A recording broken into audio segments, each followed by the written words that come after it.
and welcome to another video. I'm Random and today I'm going to be reading the fanfiction Alternate Perspectives from the Fallen Star series written by Boxmaker. This is a Hermitcraft SMP fanfiction with a rating of mature, and the creator chose not to use any archive warnings, though personally I'd put in graphic depictions of violence for a few scenes. The category for this fic is General, and the featured characters are Etho-slab, Vintage Beef, BOO, DocM77, Good Times with Scar, Cubfan135, Iscal85, and other original characters. There are no romantic relationships, but the featured platonic relationships are Etho-slab and Vintage Beef, BOO, Etho-slab and Vintage Beef, Cubfan135, and Good Times with Scar. The additional tags are superpowers, alternate universe superheroes/superpowers, injury, blood and injury, hijinks and shenanigans, drinking, heist, hurt comfort, non-consensual body modification, Etho-centric, oops, I gave him trauma, kidnapping, medical torture, needles. Don't worry, he'll be mostly okay in the long run. These tags make it seem dark, but I promise this is lighthearted. The summary is in the description, and now on to the story. Chapter 7. The Decision. The less said about Sunday morning, the better. Etho woke up half on the couch, legs sprawled out over the table amongst the drinks from last night. Beef was still asleep fully on the couch, with his legs swung over Etho's chest. He winced at the stabbing hangover headache he had attained. After a few hours of lying around doing nothing, they finally roused themselves and managed to make coffee, shower, and alleviate their headaches. Etho puttered around doing nothing in particular, which was better than the alternative, thinking about Scar. He had to call him sometime today. Etho still didn't know what he was going to tell Scar, so he decided to just ignore the problem entirely. He settled down at the kitchen table to work on his homework, patting his laptop gently as the fans turned on to full blast for no reason. He would usually go to the library where it was extra quiet, but he couldn't be bothered today. Beef went out and returned after a few hours. Etho was still working. So, Beef said, breaking the silence. What are you going to tell Scar? I don't know. Well, what do you want? If I knew that, we wouldn't be having this conversation, Etho replied, exasperated. He had no interest in working for Scar, but he also had no interest in never figuring out how to use his powers or getting kidnapped by AlphaTech when they inevitably realized that Scar hadn't actually hired him. I think you should do it, Beef said quietly, avoiding Etho's gaze. Last night, you were telling me how stupid it was, and now you want me to go through with it? He had thought Beef was the sensible one. I've been thinking about it. I couldn't stop thinking about it, actually. And I don't think Scar is going to take no for an answer. He's already manipulated you once by having you call him. Etho opened his mouth to defend Scar, but thought better of it. Scar said he wouldn't command Etho to do anything, but he didn't trust Scar's word. I think that Scar can help you and look out for you, Beef added. There's a lot we don't know, and you have to admit that we're in over our heads. Etho nodded in agreement. So do I do it then? He asked. It wasn't really a question. Beef shrugged. I'm not making that decision for you. I still think this is a terrible idea, by the way. It just also happens to be the most sensible one. Etho was pretty certain those didn't go hand in hand, but he didn't argue. He got up to find his phone before he lost the nerve. There was no way he could stand idle knowing what he knew about Scar now. He needed answers, and he needed to get his powers under control. He returned to the kitchen table where Beef was now sitting. He silently pressed Scar's contact and put him on speaker. Scar picked up after the first ring. Well, hello there, Etho. Wonderful day today, no? How are you? I'm great, Scar, he said sarcastically. I slept easy knowing about the decision I had to make in the morning. He didn't actually remember going to bed because he was drunk, but Scar didn't need to know that. Scar was unperturbed. That's wonderful news. And I'm assuming you've come to a decision? I have, Etho said, looking up at Beef, who nodded encouragingly. I will agree to this one job for you, but I have some conditions. Of course. You pay me what you promised, of course. He began counting off his mental list with his fingers. You help me figure out how to control my beacon abilities, and you protect me from whatever Alpha Tech tries to pull if they find out I'm the one who stole their documents. That sounds reasonable to me. Also, don't let Iscal kill me. Scar laughed. Of course, he won't be home when you're there, and his anger can be dissuaded, I can assure you of that. Lovely. I'll send B-dubs tomorrow to find you. We can meet whenever your classes finish, and I'll begin giving you further details. Scar said excitedly. Etho could hear his grin through his voice. Sounds good. Bye, Scar, he said quickly, feeling a bit lightheaded. Goodbye, Scar sang and hung up the call. Etho's head dropped into his hands. What the hell have I done? The right thing, I hope, Beef replied. The rest of a Sunday evening went by in a blur, and much too soon the alarm on his phone was buzzing the next morning.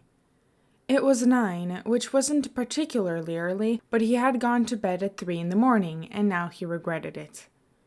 He would continue the cycle of planning to get more sleep, staying up entirely too late, and then regretting it in the morning. It was just part of his daily routine at this point. The bus didn't come on time, which was to be expected, but he still managed to walk in the front door of his first class a minute before it started. There was someone sitting in his seat. There wasn't any assigned seating chart, of course, but Etho always sat in the same spot. It was the third row to the far right. Everyone always sat in the same spot every day. That's just how it was. He approached and debated asking them to move, but he didn't want to make a scene. As he got closer, he noticed the familiar green hoodie the figure was wearing. Hey, Etho, B-Dub said, patting the seat next to him. I saved you a seat. Why the hell are you in my advanced algorithms class? Etho hissed, taking the seat next to B-Dub's. Oh, is this what this is? B-Dubs whispered excitedly. Scar told me to find you, so I did. What, have you memorized my entire schedule? No, silly. I'm friends with someone in the Students' Affairs office. I convinced her to give me a copy of your schedule. Etho glared at him, adjusting his mask. You could have just texted me. B-Dub spouted. Aw, but that's no fun. Etho shook his head as the professor entered the class and everyone took their seats. You're not a computer science major, are you? He asked B-Dubs, even though he already knew the answer. B-Dubs shook his head and Etho grinned. You're in for a real treat. An hour and several notebook pages scribbled with diagrams and notes later, Etho dragged B-Dubs out of the room, laughing at his horrified expression. I think my mind is exploding. Is this what you people do all day? Talk about unsolvable problems and try to prove things that don't make sense. Etho laughed. We talk about a lot of theory in class. I thought you wrote code. Where the hell is the code, Etho? B-Dubs complained, eyes wide. You can come with me to my next class. We write lots of code there. B-Dubs shook his head. Hell no, I'm not going anywhere near that. We can meet up after. I thought Scar told you to find me. I did, and then I lost you again. Bye, Etho, he yelled over his shoulder. Etho waved as he left. True to his word, B-Dubs found him later in the day. Etho had taken over an entire table in the library to work on some homework. How do you always find me? You sit in the, same 3 spots every day. Yeah, but how do you know that? I'm very observant, B-Dubs retorted as they made their way through the streets. He wouldn't tell Etho where they were going, no matter how hard he prodded. Did you even go to class today, or did you just follow me around the whole day? Etho teased. B-Dubs spluttered out an argument. Excuse me, I'll have you know I worked very hard today. Take a look at this, he said, pulling out a rolled-up blueprint. All right, Etho surrendered. The blueprint was complicated and detailed. B-Dubs was clearly very talented. He would have to take a closer look later if B-Dubs let him. They rounded the corner, passing by a crowded coffee shop. Parked on the side of the street sat an expensive-looking shiny red car with tinted windows. B-Dubs tugged Etho over. You can't be serious. We ride in style, B-Dubs said with a grin. He popped open the door and Etho slid all the way in. The seats were made of dark leather and Etho didn't know much about cars, but he could tell this one was expensive. The driver sported an impressive mustache and was dressed in full black suit with a red tie. Hey, Mumbo, B-Dubs greeted cheerfully. Hello, welcome, he replied politely, eyeing Etho through the rear-view mirror. Good to go? B-Dubs said yes, and they were off with a bang, literally, as the engine roared to life. Mumbo and B-Dubs chattered idly for a few minutes, and Etho watched the city fly by. Mumbo was a terrifying driver. He deftly sped around other cars and wove through traffic with ease. He treated the speed limit like a very loose suggestion as he rocketed through the packed city streets. Etho clutched the side of the door and held on for dear life. They didn't drive for long, thanks to Mumbo's illicitly driving techniques, and soon they were pulling up to a massive building on the opposite side of the city. Etho peered out of the window as they pulled into a private parking garage and spotted the Concorp logo on the side of the building just as it vanished from view. Mumbo parked the car next to several other equally expensive-looking vehicles and hopped out. This is where I leave you, he informed them. You know the way, he said to B-Dubs with a nod. Etho gave him a wave and followed B-Dubs through the parking garage to an elevator. We're at Concorp, Etho informed him, stating the obvious. Yep, B-Dubs replied without any further explanation. Etho sighed internally. Why? Scar is here, B-Dubs replied, checking the time on a shiny gold pocket watch that Etho hadn't noticed hanging out of his pocket. Or he will be shortly. I can never be sure. He shoved the timepiece back into his pocket, leaving the chain hanging out. Etho figured he wasn't going to get much of anything solid out of B-Dubs, so he silently followed him up the elevator and into the building. They were brought up to a beautiful atrium of a modern building with a tall ceiling littered with balconies from the floors above. The Concorp logo was etched into the floor, glimmering under the sunlight shining in from the tall windows. There were people everywhere, dressed in anything from business suits to lab coats. B-Dubs led him over to the front desk and began talking to one of the attendants there, while Etho gaped at the sights around him. There was a tree inside the building. It was impressive. He was handed a small clip-on badge that said, Visitor, and led into another elevator. Scar told me he'd talk to Cub about getting us real badges so we don't have to use their visitor ones every time we come here, B-Dubs told him. Do you come here often?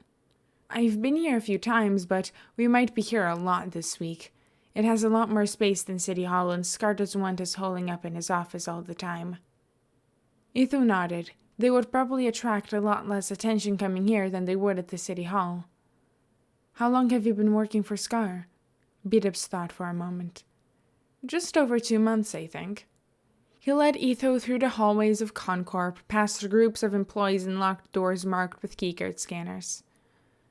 That was surprising to Etho. He had assumed B-Dubs had worked for Scar a lot longer, seeing how comfortable he was with the whole situation. "Did he get you in just after you got your powers too?" he asked carefully. He wasn't sure if B-Dubs would be offended if he asked Beacon-related questions. "No, actually, I've had mine for a while now. I moved here to go to college, so he didn't find me until after that." In the back of his mind, he wondered what deadly or traumatic experience B-Dubs had gone through to get his powers. He suppressed that thought, because it would definitely be intrusive, and he didn't want B-Dubs asking him back. It wasn't that his accident was horrific, it was just more embarrassing, really, than anything else, and he didn't really feel like explaining it. "I just got my powers," he offered. "I know, Scar told me."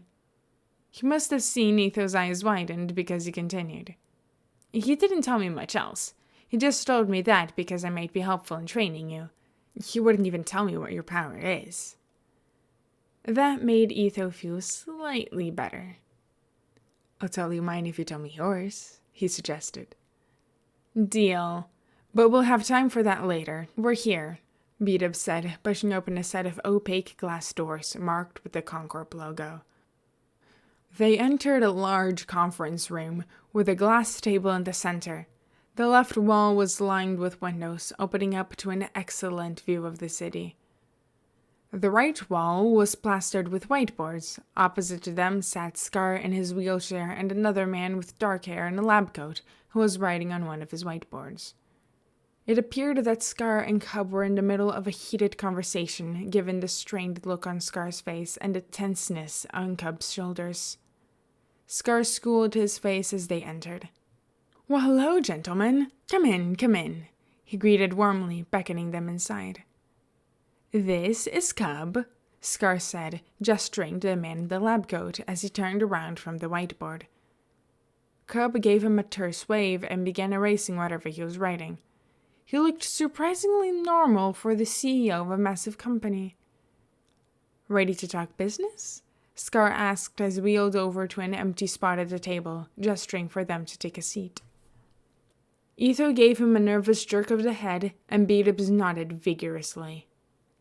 "We should all be on the same page, but I'll make sure everyone is caught up," Scar began, as Cub flickered open his laptop and started typing, presumably taking notes. "Escal has been hired by AlphaTech to kill Cub. In less than a week, he's going to be out of town on a job, so we're going to send Etho here to steal the documents we need to stop AlphaTech for good." "Documents we aren't even certain he has," Cub said with a pointed look at Scar. This was certainly a conversation the two of them had previously. Scar waved his hand nonchalantly. "He's coming after you, Cub. They would have given him any information that they think he'll need. And if we don't find documents, then we don't find them. That's just a risk we'll have to take." "A risk that I'm going to have to take," Etho interrupted. "I'm the one sticking my neck out here, and I still don't understand why one of you can't break in there. Escal knows the three of us. We can't risk him realizing what we're up to as we're doing it. He's got cameras, informants, and all sorts of security measures throughout the building he lives in. If one of us steps foot in there, the jig is up," Scar replied. "I think your skills could actually prove very useful here," Cub said. "Seeing around corners can help you avoid unwanted detection." "Oh, Scar told you, did he?" Etho replied, looking pointedly at Scar. "What happened to keeping it between us?" "He was going to find out anyway, and he needed to know. And it was the first thing you did when you got home, huh?" Scar asked him sweetly. "Told Beef everything?" Etho thought, looking away from Scar, his face turning red. "That's what I thought." "Your powers sing around corners?" B-Dubs asked, confused. "I can switch my vision to a third-person-like view." "Like a video game?" "Yeah." B-Dubs looked at him with wide eyes. "That's really cool!" "I guess it's not super useful." "We're getting off topic," Cub interrupted. "Our main priority here needs to be getting you," he said, glaring at Etho. in control of your powers. Cub didn't seem very pleased with him, but he couldn't think of anything he had done to offend him. Scar hadn't seemed surprised that he wasn't in complete control of his powers, so he doubted Cub was mad about that. Perhaps he was just hard to please. Your power is an interesting one, Scar said, because it has both a physical and mental aspect. Mine is purely mental. B-Dubs here will probably be very well suited to help you. Physical and mental aspects weren't something Etho had ever thought of before, but it made sense to categorize them that way. Some powers affected the body, some didn't. He wondered if that made controlling them any different. It must have some effect if Scar insisted on B-Dubs helping him. Can you really classify my powers as having a physical aspect? Etho wondered aloud. Because nothing about my body is really changing, just my own viewpoint. I'd say it's still physical, even if the effect is something only you can discern, Cub informed him. So your outward appearance doesn't change at all. My eyes do, I think, he said, remembering what Beef had told him. Apparently they stopped reacting to light, probably because I'm not seeing out of them. Cub made a few notes, fingers flying over the keyboard. That's good to know. We want to make sure that anyone who sees you and knows you're a beacon has a hard time figuring out what your power is. That makes it easier to catch them off guard. We could give you sunglasses, but that might make it more obvious. Cub, we can figure that part out later, Scar interrupted. We need to discuss how this break-in is going to go. We have all the basics lined up, but we'll figure out the minor details later this week. Etho felt entirely underprepared. Should he be taking notes like Cub? He didn't have a particularly good memory. What if he forgot things? Belatedly, he realized he was going to make a terrible thief. You need to be seen by as few people as possible. Anyone in the building could be someone Escal knows. Undercover security or someone we don't want to anger, Scar said. Where does he live, exactly? Etho asked. The way that Scar was describing it made it seem like a fortress of traps and tricks. It's an apartment downtown, Cub informed him. It's called Omega something, I always forget the name.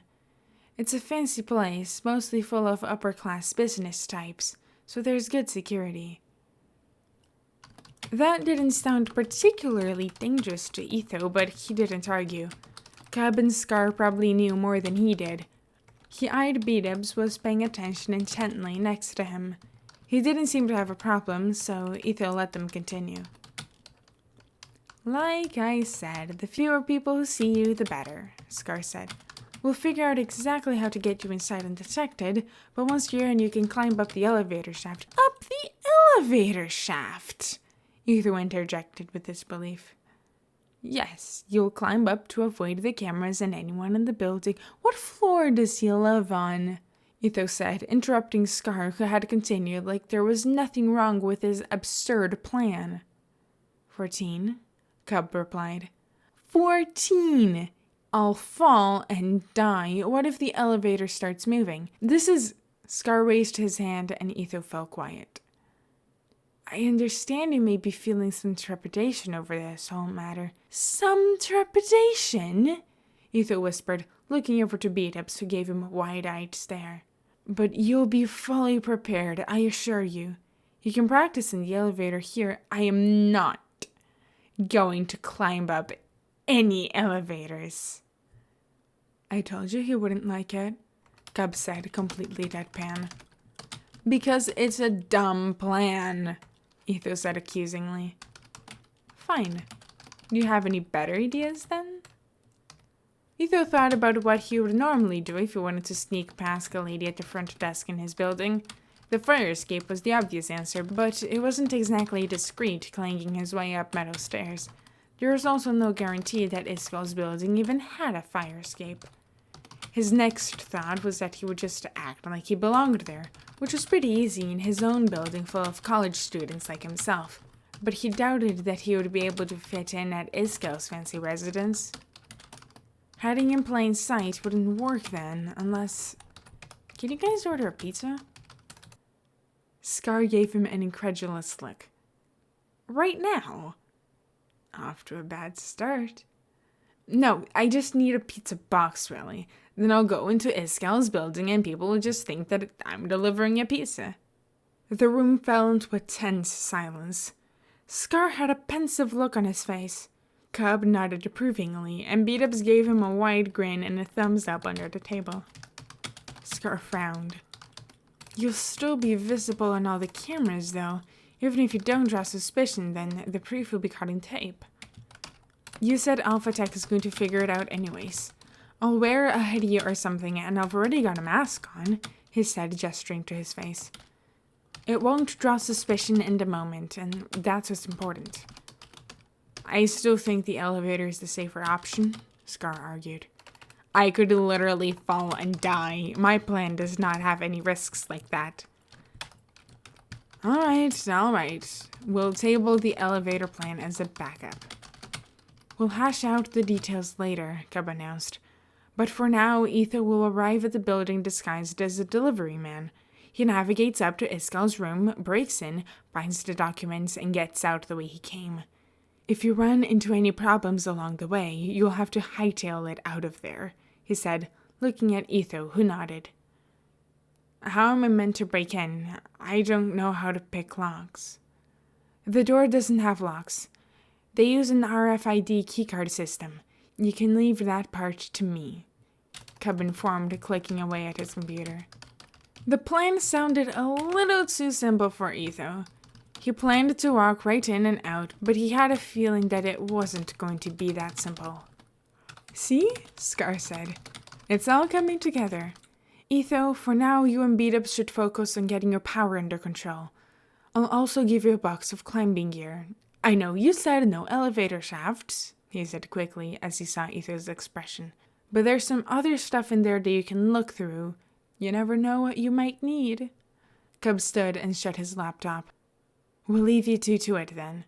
Scar, can we talk in my office? Cub asked, jerking his head towards the door.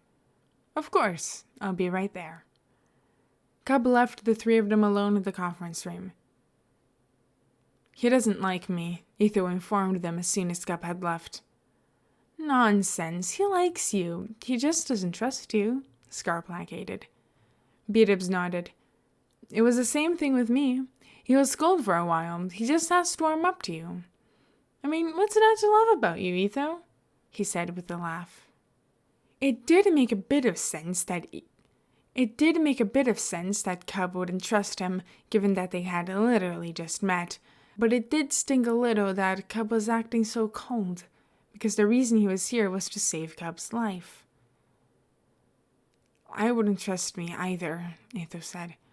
You're putting a lot of trust for someone you just met.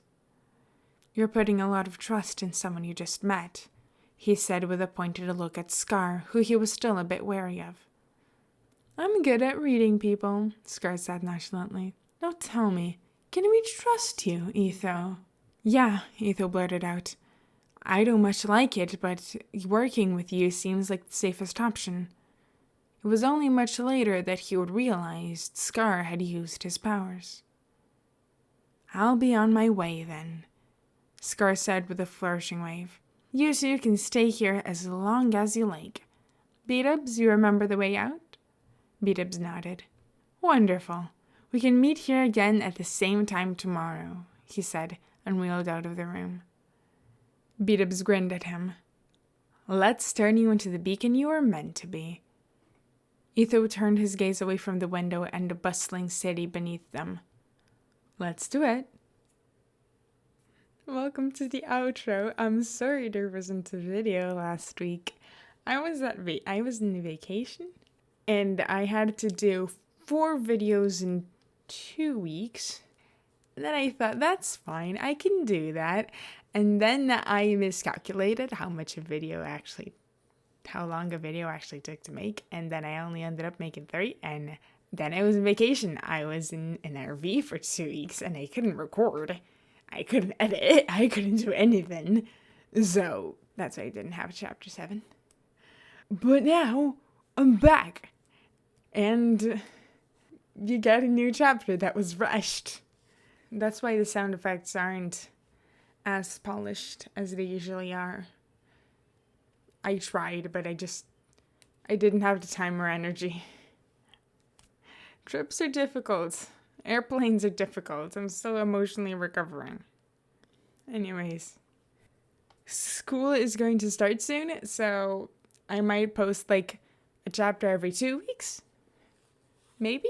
Or maybe a chapter every month. I don't know. If I do post a chapter every month, that's because I'm making a few of them every month, like 1 or 2 every month. And I'm just keeping them in the back burner for if I don't make one. Anyways, thoughts on the chapter? Cub finally showed up. Yes! I tried to show how interested he was in what was actually being talked about during the conversation with when he was typing. Which I'm not really sure if I did a good job at that. Anyways, we don't know his powers. We also don't know Beat-Up's powers, so you can leave those in the comments what you think they are. This Scar saw right through Etho. They're like, you told Cub what my power is? Like, what happened to keeping it between us? And it's like, yeah, what did happen to keeping it between us, Mr. I told Beef everything? And honestly, fair enough. Also, Mumbo. I love Mumbo in this fic. I'm not going to give too many spoilers. Or maybe any spoilers. But I love the story of how he got to this point. You're going to see in the next fanfiction. And Vexed, after alternate perspectives. There's the ladder incident, which is 1 chapter, and there's Vexed, which is 2, 3. And then you're going to see how Mumbo got into this situation. Which is hilarious to me. Anyways. And I hope you enjoyed this chapter as much as I did. As always, the fan art used in the video is not mine. Most of the sound effects are mine, except one of them. This story was not written by me. It was written by Boxmaker. You can find them on AO3. All of the proper credits for all of those are in the description. Leave a comment, tell me what you thought about this chapter, leave a like, and I'll see you all in the next chapter. Bye-bye.